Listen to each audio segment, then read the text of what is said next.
Hello, welcome to the channel. Polity के PT 365 को cover कर रहे हैं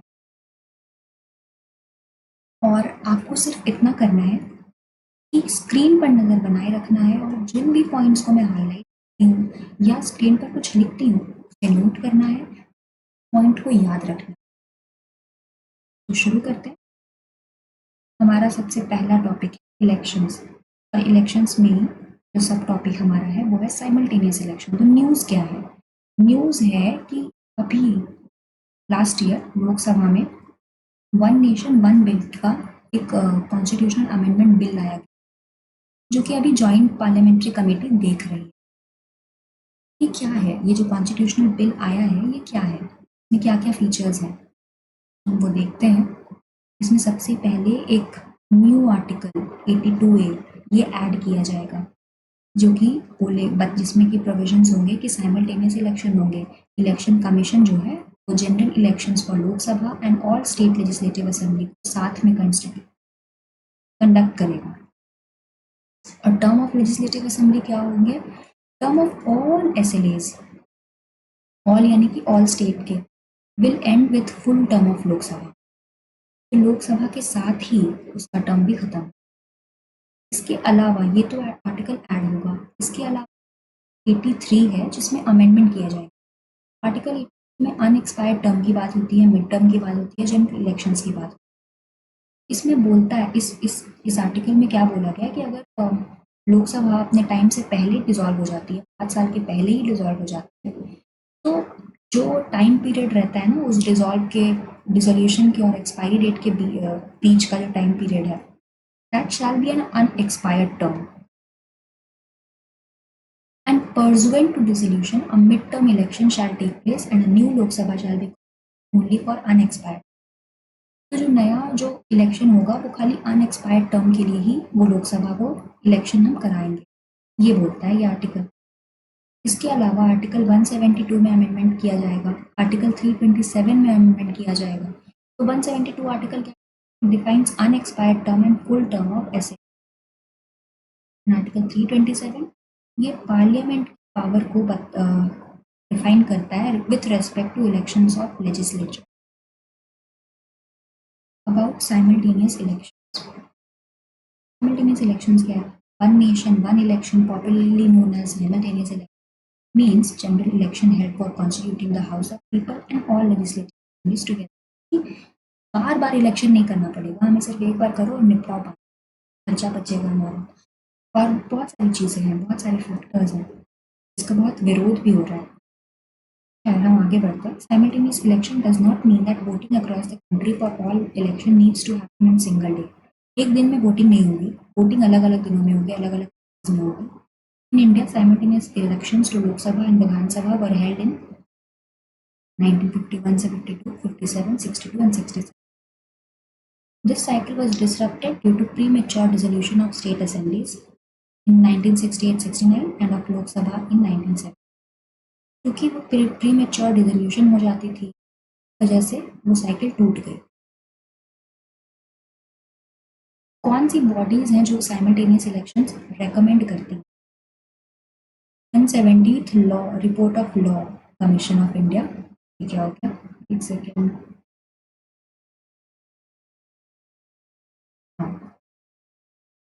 सो 170th report of law commission of India ये बताती है, ये सजेस्ट करती है पार्लियामेंट्री स्टैंडिंग कमेटी रिपोर्ट 2015 की, वो भी सजेस्ट करती है यही सेम चीज़।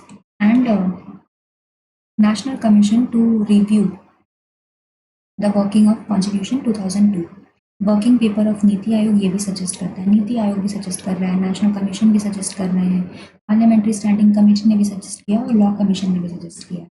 ये रिपोर्ट है और ये बिल है, और अगर ये बिल पास हो जाता है तो एक नया आर्टिकल हमें आ जाएगा हमारे पास आर्टिकल, और इसी के साथ कुछ आर्टिकल्स में बदलाव भी किए जाएंगे और पूरे नेशन में एक ही इलेक्शन होगा, नेशन वन इलेक्शन। और हम आगे बढ़ते हैं, हमारा सेकेंड टॉपिक है स्टेट इलेक्शन कमीशन। अभी रिसेंटली कर्नाटक रिपोर्ट, कैग की कर्नाटक रिपोर्ट में उसने ऑब्जर्व किया कि एसईसी यानी स्टेट इलेक्शन कमीशन के डिसएम्पावरमेंट से लोकल गवर्नमेंट की जो इलेक्शन है उसमें डिले हो रहा है।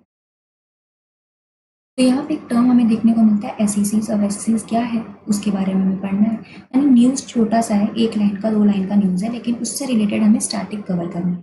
पॉलिटी में जनरली हमें स्टैटिक ही कवर करना होता है, चीज़ें जो ऑनलाइन चीज़ें जो न्यूज़ में होती हैं उससे रिलेटेड हमें स्टैटिक कवर करना होता है। तो ठीक है, हमारा एसईसी क्या है उसके बारे में हम पढ़ते हैं। ऑटोनॉमस कॉन्स्टिट्यूशनल अथॉरिटी, ये ऑटोनॉमस है एंड कॉन्स्टिट्यूशनल अथॉरिटी है, यानी कि आर्टिकल इससे रिलेटेड है कॉन्स्टिट्यूशन में। Responsible for administrating election to local self government, यानी कि जो पंचायत एंड म्यूनिसिपैलिटी के जो इलेक्शंस होते हैं वो एसईसी कराता है। लेकिन जो एमएलएज के इलेक्शन होते हैं, स्टेट के जो लेजिस्लेचर के इलेक्शन, वो सेंट्रल वाला इलेक्शन कमीशन ऑफ इंडिया वो कंडक्ट करता है। लोकसभा और स्टेट लेजिस्लेटिव असेंबली और पंचायत एंड म्यूनिसिपैलिटी का वो करता है। और इसको पावर कहाँ से मिलती है? 73rd एंड 74th अमेंडमेंट जो लाए गए थे, जिसमें पंचायत एंड म्यूनिसिपैलिटी आया था उसमें, और इसको रेकमेंड किया था गडगिल कमेटी ने। ये आप लिख सकते हैं, ये पॉइंट आप में भी आ सकता है एग्जाम में, ये एक फैक्चुअल डेटा है। जो किस कमेटी ने इसको रेकमेंड किया था? गडगिल कमेटी। अब कॉन्स्टिट्यूशन में कौन कौन से प्रोविजन है स्टेट इलेक्शन कमीशन से related? Article 243K1 sub clause 1 and article 243JA। इसमें superintendents direction and control of preparation of electoral roll and conduct of elections to panchayat and municipality ये मेंशन्ड है। आर्टिकल 240 सब क्लॉज 2 में condition of service and tenure of office state election by governor, यानी कि जो condition है उसके service की state election commission की, वो गवर्नर डिसाइड कर कि क्या सर्विस होगी, कैसे कंडीशंस होंगे, क्या टेन्योर रहेगा स्टेट इलेक्शन कमीशन का, कितने साल तक वो रहेगा, वो गवर्नर डिसाइड कर। एंड उसको जो स्टेट इलेक्शन कमीशन है उसको हम हटा नहीं सकते, हम उसको सिर्फ एक ही कंडीशन पे हटा सकते हैं। जैसे हम स्टेट के हाई कोर्ट के जज को हटाते हैं, इसी तरह से स्टेट इलेक्शन कमीशन को भी हम रिमूव कर सकते हैं इन द सेम मैनर। जैसे कि हम सेंट्रल नेशनल लेवल पे देखते हैं कि जैसे हम सुप्रीम कोर्ट के जज को रिमूव करते हैं, वैसे ही हम इलेक्शन कमीशन ऑफ इंडिया को रिमूव कर सकते हैं। सेम प्रोविजन यहाँ पे अप्लाई। एंड रिमूवल की बात है तो रिमूव जो है वो सिर्फ प्रेसिडेंट कर सकते हैं, रिमूव्ड ओनली बाय प्रेसिडेंट। तो दिस इज इंपॉर्टेंट पॉइंट कि आप याद रखेंगे। Now, functions of State Election Commission: delimiting constituencies for local body election to ensure fair representation, oversees preparation and revision of rules for local body, reservation of seats for SC, ST in local body, authority to decide dispute related to local body elections, including matter of disqualification, provide advice to governor on matter related to conduct of local body। तो ये हमारा SEC का news हो गया। Third topic हमारा आता है delimitation commission. News क्या है कि सुप्रीम कोर्ट ने किशोर चंद्र छगनलाल राठौड़ केस में ये बोला कि डिलिमिटेशन कमीशन के ऊपर जो कॉन्स्टिट्यूशनल जो कोर्ट्स होते हैं, जो कोर्ट है वो डिलिमिटेशन कमीशन के ऑर्डर्स को रिव्यू कर सकता है अगर वो ऑर्डर्स आर्बिट्ररी लगे तो। ठीक है, तो ये बात क्यों आई? क्योंकि डिलिमिटेशन कमीशन जो है ना, उसके डिसीजन को माना जाता है कि वो फाइनल है एंड अनचैलेंजेबल इन कोर्ट। इसीलिए कोर्ट ने कहा कि नहीं, अब से क्या होगा कि अब हम डिलिमिटेशन कमीशन को हम रिव्यू करेंगे। और ये किस केस में कहा? किशोर चंद्र छगनलाल राठौड़ केस। ये केस भी हमारे लिए इंपॉर्टेंट हो जाता है, ये भी आप नोट कर लें। किशोर चंद्र छगनलाल राठौड़ और डिलिमिटेशन कमीशन से रिलेटेड। डिलिमिटेशन कमीशन हमने इतनी बार बोला वो है, सबसे पहले डिलिमिटेशन क्या है? वो एक प्रोसेस है जिससे कि हम number of seats and boundaries किसी भी कॉन्स्टिट्यूएंसी को डिसाइड करते हैं, फिक्स करते हैं कि इस कॉन्स्टिट्यूएंसी में इतने सीट्स होंगे, इतने नंबर ऑफ मतलब पर्सन्स यहाँ पे इस कॉन्स्टिट्यूएंसी में इतने सीट्स होंगे, यहाँ इतने परसेंट लड़ सकते हैं, बाउंड्रीज सेट करते हैं। तो अब इसको जो रिस्पॉन्सिबिलिटी है इस काम के लिए, वो कौन डिसाइड करता है? वो करता है डिलिमिटेशन कमीशन। और आर्टिकल 82 में बोला गया है कि delimitation is done by any authority जो कि पार्लियामेंट अप्रूव करे, यानी कि पार्लियामेंट बताती है कि कौन करेगा, पार्लियामेंट ही डिलिमिटेशन कमीशन को बना। और अब तक 4 बार डिलिमिटेशन कमीशन बन चुके हैं। कब बने? 1952 में बन गए, 63 में, 73 में और 2002 में। ये एक स्टैट्यूटरी बॉडी, यानी कि कॉन्स्टिट्यूशनल बॉडी नहीं है, स्टैट्यूटरी बॉडी है, लॉ लाया जाता है। क्योंकि यहाँ पे आर्टिकल 82 तो बोल रहा है ना कि आप करवाइए, आपको जिससे मन है, पार्लियामेंट करे जिसको जिससे भी करवाना है, लॉ बना के करे। लॉ बनेगा तो वो स्टैट्यूटरी बॉडी कहलाएगा। अब कॉम्पोजिशन ऑफ डिलिमिटेशन कमीशन क्या है? एक पर्सन होगा जो सुप्रीम कोर्ट का जज है या रह चुका है, ठीक है।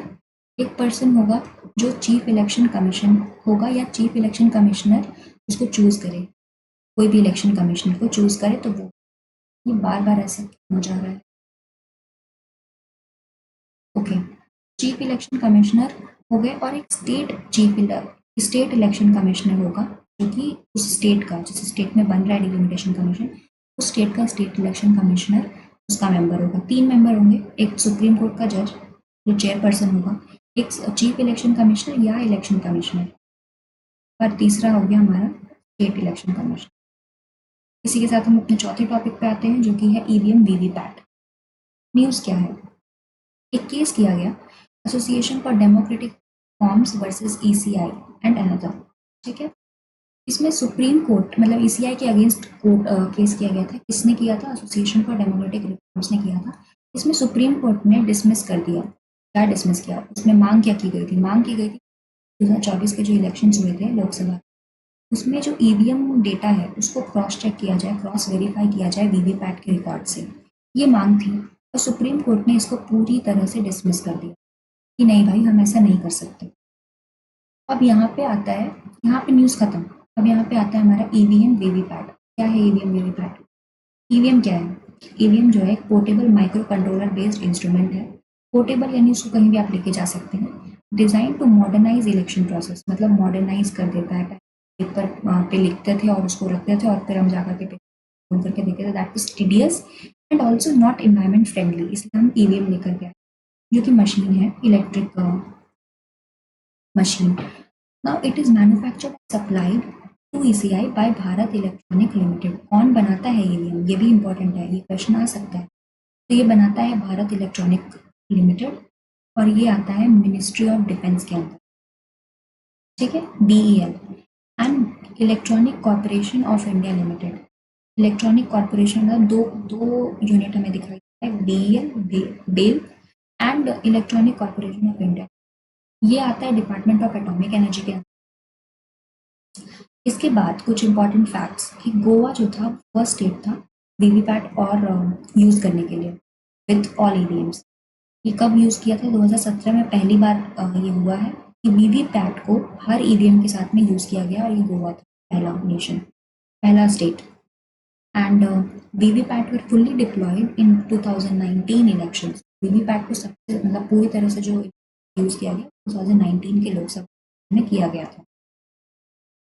अब जर्नी ऑफ ईवीएम वीवीपैट। 1982 में EVMs first used in assembly by election in Kerala. सबसे पहले केरला के बाई इलेक्शंस में ईवीएम यूज किए गए। फिर 1989 में representation of people act 1951 amended to permit EVM use, तो उसको अमेंड किया गया कि ठीक है ईवीएम का यूज किया जाए। Now EVM were adopted for general elections and have been used in all election. 2004 में ईवीएम्स का फुल फ्लेजेड यूज होने लगा। 2013 में supreme court mandated VVPAT use in Subramanian Swamy ECI के। तो वीवीपैट जो कि ये है, इसको किस में हमने मैंडेटरी किया? इस केस के सुब्रमण्यम स्वामी वर्सेस ईसीआई। उसके बाद से वीवीपैट का यूज मैंडेटरी हो गया। उसके बाद 2019 में supreme court ruled in an Chandrababu Naidu versus union of India case that 5 EVM per assembly constituency or assembly segment in parliamentary constituency required VVPAT verification. तो 5 EVM पर असेंबली कॉन्स्टिट्यूंसी, हर कॉन्स्टिट्यूंसी में 5 EVM VVPAT verification requirement है। ये 2019 में supreme court ने rule किया था। अब इसमें क्या क्या होता है? बैलेट यूनिट होता है। यूनिट जब आपने अगर वोट दिया हो तो आपको पता होगा कि एक कीबोर्ड की तरह हमारे सामने एक मशीन होती है जिसमें कि 16 बटन्स होते हैं, 16 कीज होते हैं। उसमें आप दबाते हैं और आपका वोट चला जाता है। कंट्रोल यूनिट होता है। कंट्रोल यूनिट क्या है? कंट्रोल यूनिट मास्टर यूनिट जो कि पोलिंग प्रिसाइडिंग ऑफिसर के।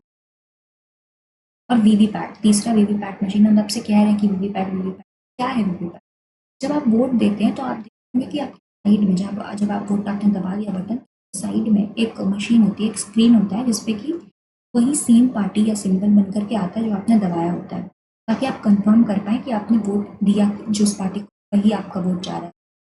To confirm, to keep fullest transparency in voting system, VVPAT machine use करा जाता है। क्या होता है कि वेरीफाई कर सकते हैं अपने वोट्स को, एंड कॉन्फिडेंस आपका बूस्ट होता है, ये सब बात। अब एडवांटेज क्या है? Runs on battery and does not require any external power. Negative a scenario of invalid vote, does not permit more than 4 votes पर मिनट। मतलब 4 वोट आप 1 मिनट, मतलब 1 मिनट में आप 4 वोट्स से ज़्यादा नहीं कर सकते। इससे वोट कैप्चरिंग जो है उसको नहीं हम रोक पाते हैं। After pressing close button on the control unit there is no possibility. अगर जो कंट्रोल यूनिट है, कंट्रोल यूनिट यानी कि जो रीडिंग ऑफिसर के जो कंट्रोल यूनिट रहता है, अगर उसमें क्लोज बटन दबा दिया जाए तो वोटिंग नहीं की जा सकती। Not possible to pre program EVM in spurious, pre program नहीं कर सकते। तो ये सारी चीज़ें हो गई। हमने 4 टॉपिक कवर कर लिए हैं इलेक्शन से रिलेटेड, और हम आगे फिर आप नेक्स्ट लेक्चर में करते हैं।